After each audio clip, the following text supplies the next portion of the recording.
one of my biggest, like, so from a creator's point of view, right? I'd say one of my biggest gripes of like being the creator and working with brands is I feel like we both, if we have the end goal of like, we want to make the best video possible. And I feel like for a lot of brands, I feel like the most successful brand deals that we do are when they give us creative freedom. Like, so obviously they give us the end result, but they give us the creative freedom to actually make the best video possible for them. And whereas you work with some brands and they will be very policing, like, oh, like, no, like we got to have it this way.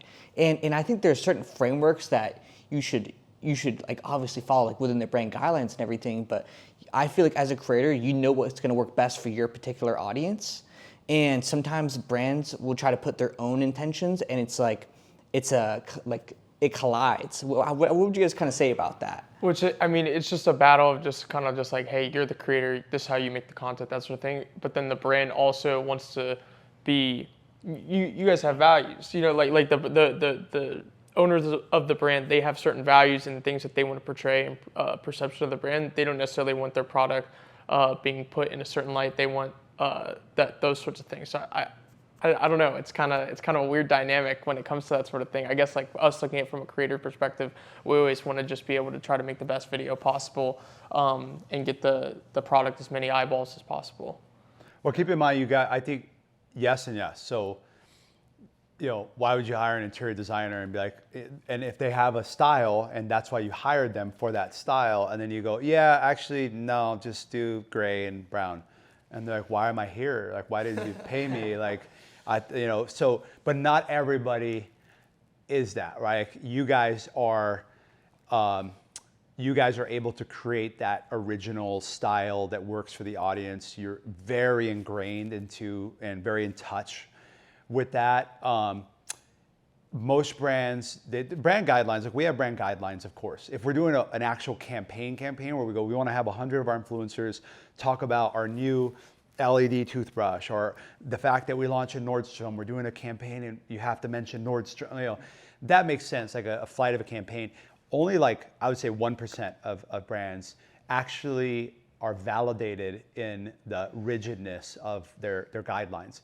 Because if you're really, really, really good at this, you really do know, and then you look at the audience and you're able to translate. No one really does that, right? So, you know, I could sit here and do that. We could sit here and talk about it, like, yes, but most brands aren't doing that. Most teams aren't doing that. Every brand has an ego. Everyone has something to say, and there's this fear of the unknown. What if they create a video that, you know, it gets 100 million views, but they were wearing a blue shirt instead of a yellow one. Remember, we love yellow? And you're like, that doesn't make any sense. You're telling me you're going to be mad because it went viral and it has so most brands, I would say, are invalidated in that approach.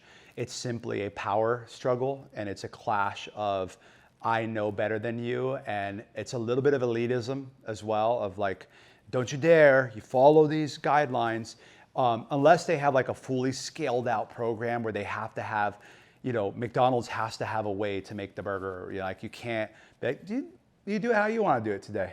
Like, that's not going to work, right? That's not going to work. So there is a balance, right? Yeah, 100%. You know, they're not looking for innovation necessarily. Innovation comes from the top in an organization like that. So not everybody's like that, but I would say, why would you, man, some of our most successful campaigns with 100 million views, you never would have thought that it would work. Like if internally, it wouldn't have gotten approved. Like you never would have thought that would be the thing that worked. And I think that you miss out, to your point, on the magic of the creator and someone that's put a lot of work in creating this audience organically, like you guys have. You have to know what works because that is your business. Like that's what you do.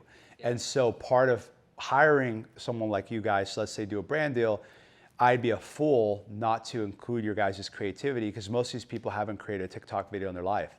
And they're teaching you how to make a TikTok video. And you're like, no, like this is what works. So I think that it's a loss, actually. It's a waste of resources, but it's only case by case. People like you guys, I would be stupid to tell you this is how we're going to format it. So I'll say, here's our brand guidelines. Here's kind of what's working and stuff, and then work your magic. Like that would be silly for me to repress that, but unfortunately, I don't think they're going to stop.